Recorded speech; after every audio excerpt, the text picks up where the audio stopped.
Nigeria, being the most populous country in Africa, is made up of 36 states. Nigerians often commute between these states for work, businesses, and personal reasons. When it comes to traveling between states, Nigeria's expressways are the most frequently used transportation network. However, these roads had long been neglected and suffered from poor maintenance. A particular example is the Lagos to the East route, which has historically been plagued by terrible road conditions, high traffic congestion, safety concerns, frequent accidents, and a large number of checkpoints. All of these issues made traveling a stressful and challenging experience for Nigerians. Over the years, the Nigerian government has made efforts to improve the country's expressway system, addressing some of the prominent challenges, including repairing damaged roads, easing traffic congestion, and enhancing security to ensure a safer and more efficient journey. In this video, we will take a closer look at the improvements made to the Lagos-Benin route, which I recently traveled through for the first time in nearly 4 years.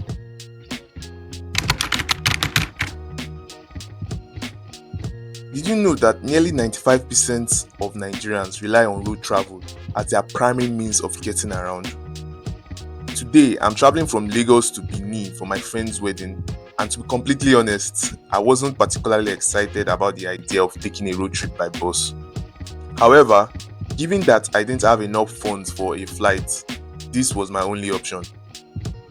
From 2014 to 2018, I was living in the East while attending university, so road travel is nothing new to me.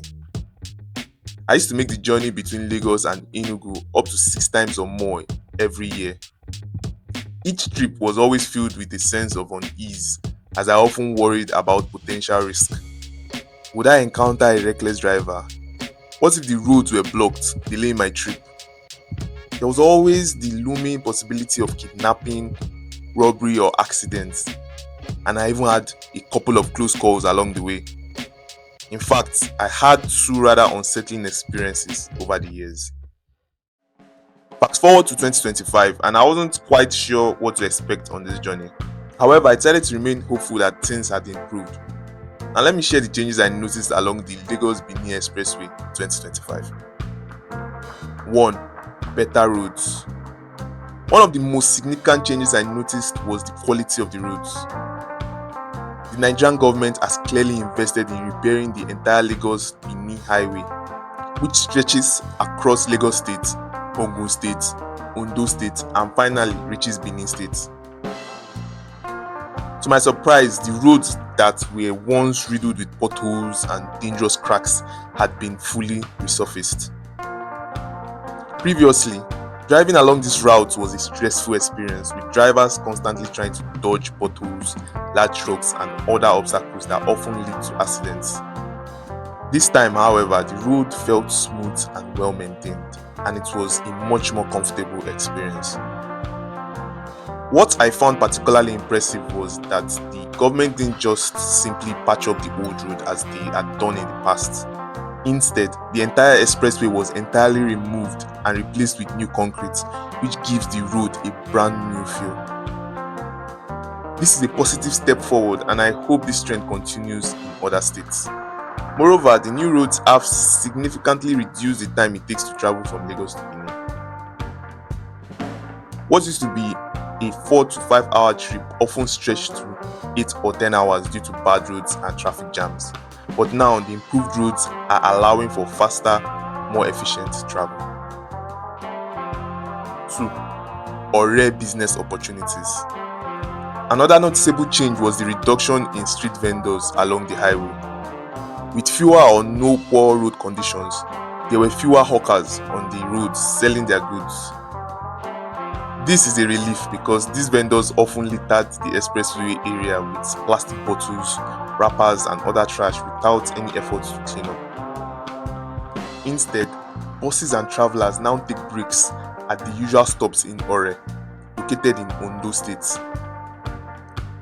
Ore has long been a popular resting spot where travelers can stretch their legs, eat, use the restroom, shop for souvenirs, and simply unwind during the long journey.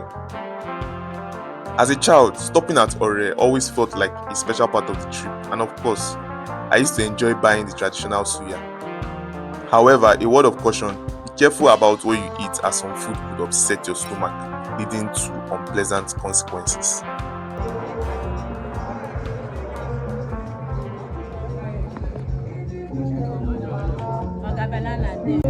Soft one.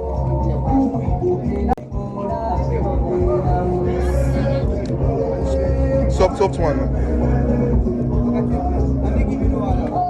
Don't do. No Ajara.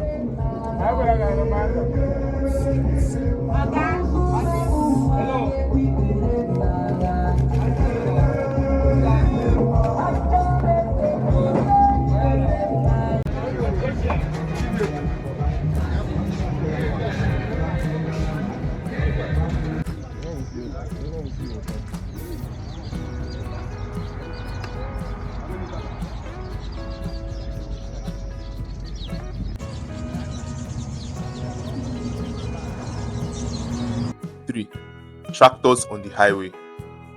On the other hand, I noticed that there still seems to be an increase in the number of tractors on the expressway.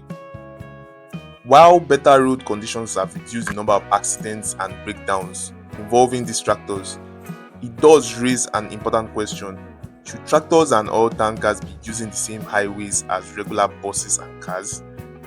Could it be safer if they had their own designated lanes or highways? Maybe I'm just overthinking it, but having separate routes for such heavy vehicles could reduce accidents and make travel safer for commuters.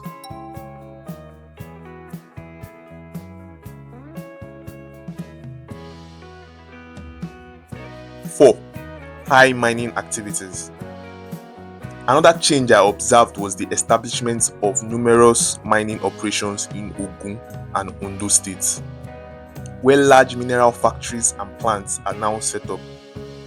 This development was not present before, and while it could mean economic growth, I do hope that the country is ensuring that our natural resources are being handled sustainably and that they aren't being exploited by foreign interests. On the expressway, you can see trucks loaded with minerals being transported to various destinations.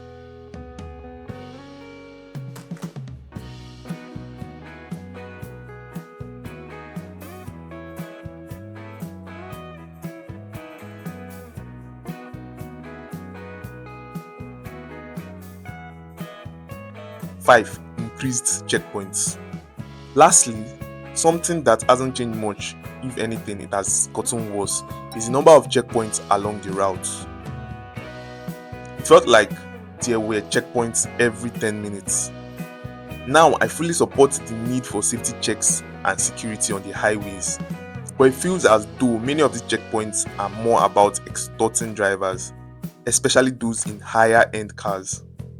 From Ogun State to Benin, there were probably more than 50 checkpoints, and most were asking for the same documents. What do you think? Do these checkpoints help reduce kidnappers and armed robbers, or are they just an inconvenience for travelers?